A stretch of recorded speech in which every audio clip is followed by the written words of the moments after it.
What's up, airplane collectors? Welcome to a model airplane review. I'm your host, Ray.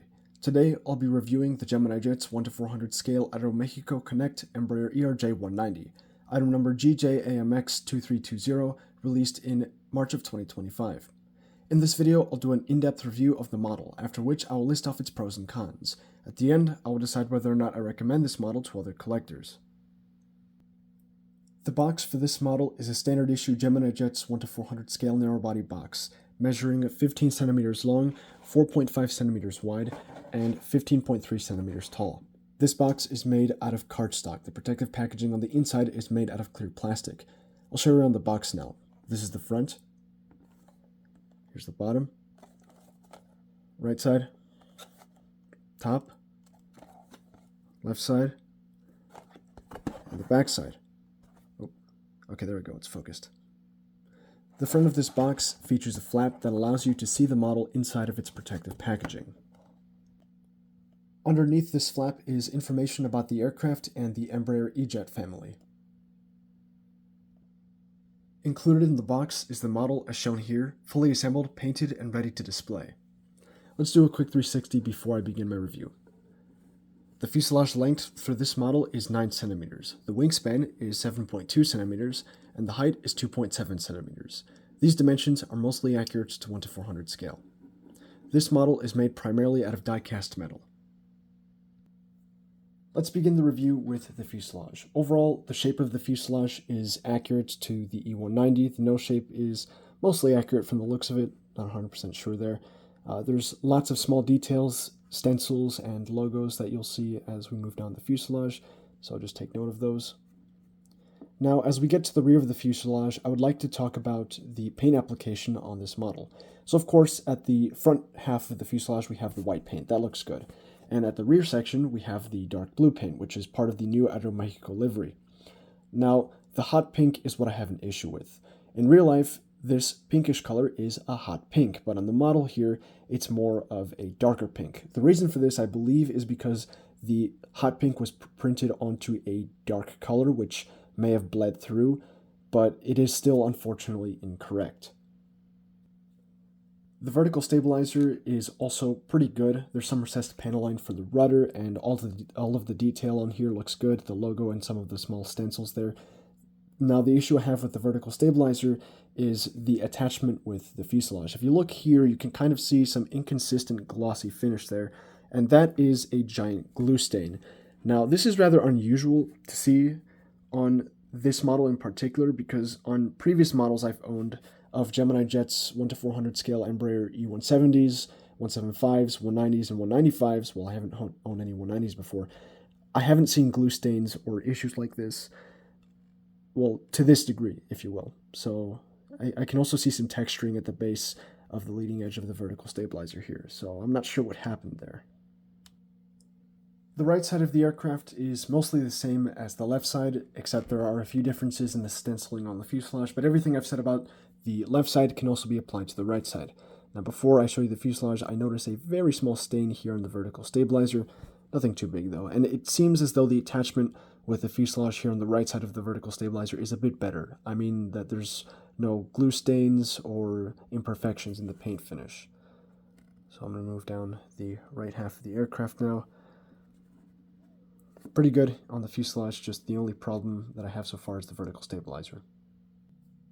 The wings on this model are pretty nice in my opinion. They feature all sorts of detail. The recessed panel lines for the trailing edge and leading edge control surfaces are clearly defined, and none of them are filled in with paint.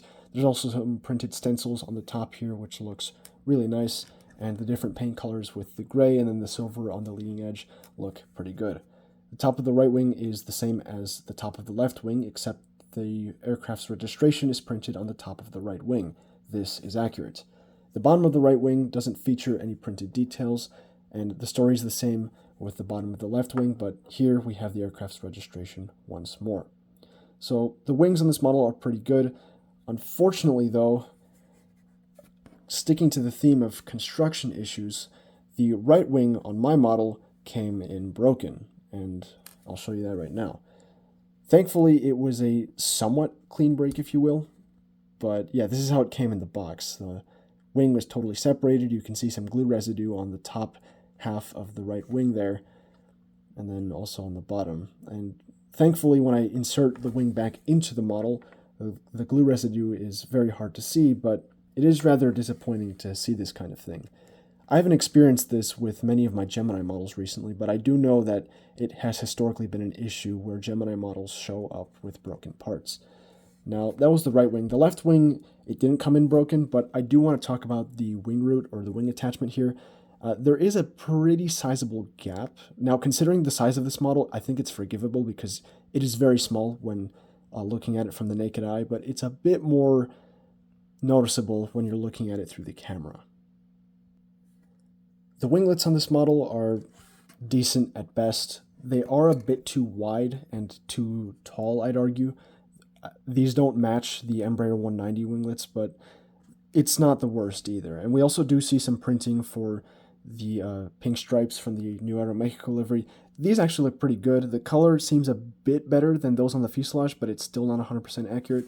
And then on the inside of these winglets, we have the Aeromexico logo right there. So that looks pretty good. The horizontal stabilizers on this model aren't too exciting. There's really nothing to write home about, except, again, sticking to the theme of not poor construction, but questionable gluing application. Near the attachment with the fuselage, I see some glue residue here on the right side, but even more so on the left side. So I don't know what's going on with the glue application on this model, but it's definitely different and definitely a bit worse than previous models from Gemini jets. Definitely unusual. The APU looks pretty good. It's painted a dark silver color, and there's even a dent for the exhaust hole.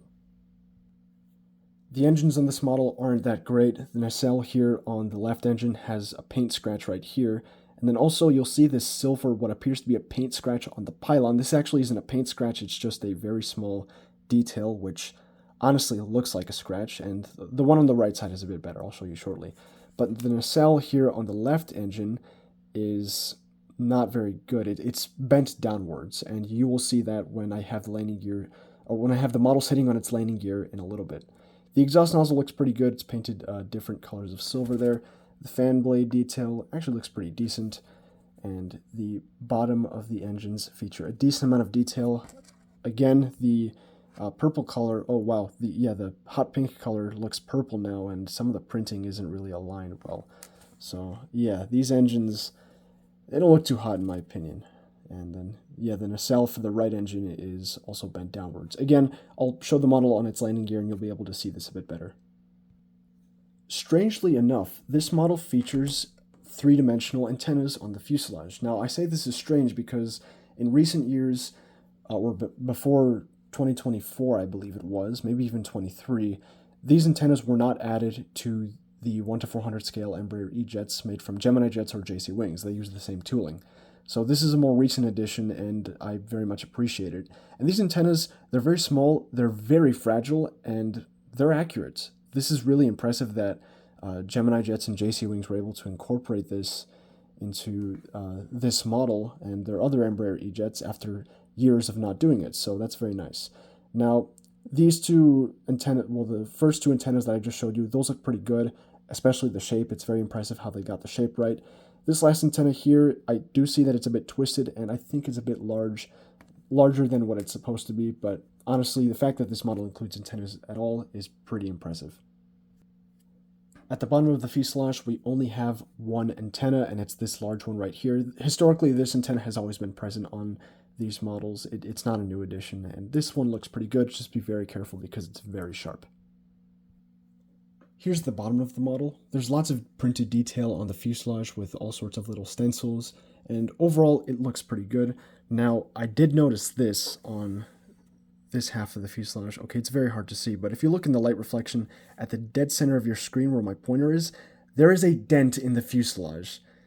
I don't understand how that happens, but it's kind of annoying to see that on the model. It's a very small imperfection, but it is rather strange because I'm not used to seeing that, and it shouldn't be there.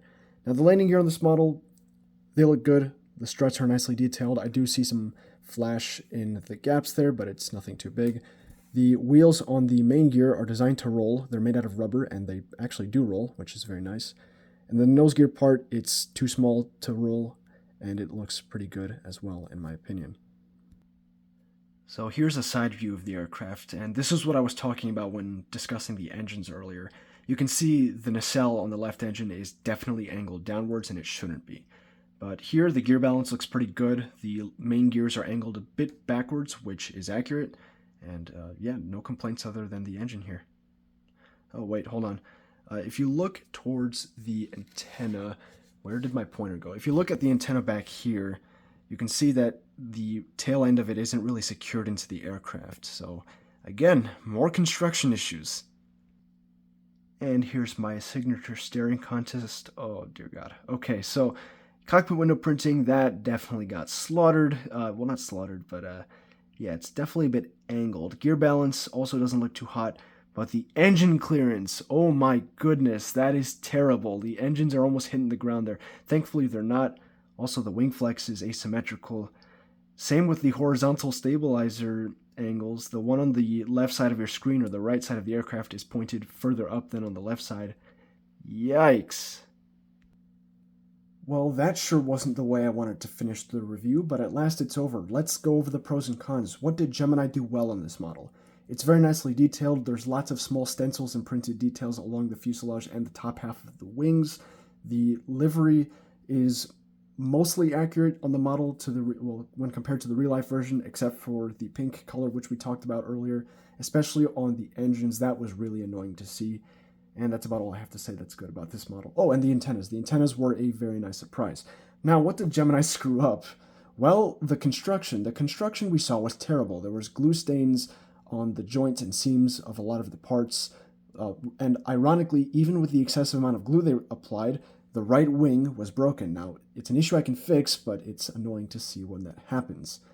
And then also, we saw the wing balance and the gear balance. That was really depressing to see. So, oh great, yeah, on the grounds of poor construction, paint inaccuracy, and just bad quality control, I don't think I recommend this model. It simply got too many issues to where it's just, I don't think it would be worth it to buy this model because I think the risk outweighs the reward. Unfortunately, there's no better alternative on the market right now, so if you want to get this if you want a 1:400 scale Aeromexico Connect Embraer ERJ-190 in the new livery or any livery as of that matter, this is your only option. So I still wouldn't recommend it, but if you really want this model, then you can go for it. Just be prepared to deal with similar issues to mine. I seriously hope that maybe mine's just a bad egg, but we'll never know for sure. Well, that's all I've got for today. Thanks for watching. As always, if you have questions or feedback, please leave a comment below. If you're new to the channel and you want to show some support, like this video and subscribe so you never miss another upload. While you're here, feel free to watch my other videos about the scale models I collect. Happy building, happy collecting. Please take good care of yourselves, and I will see you next time.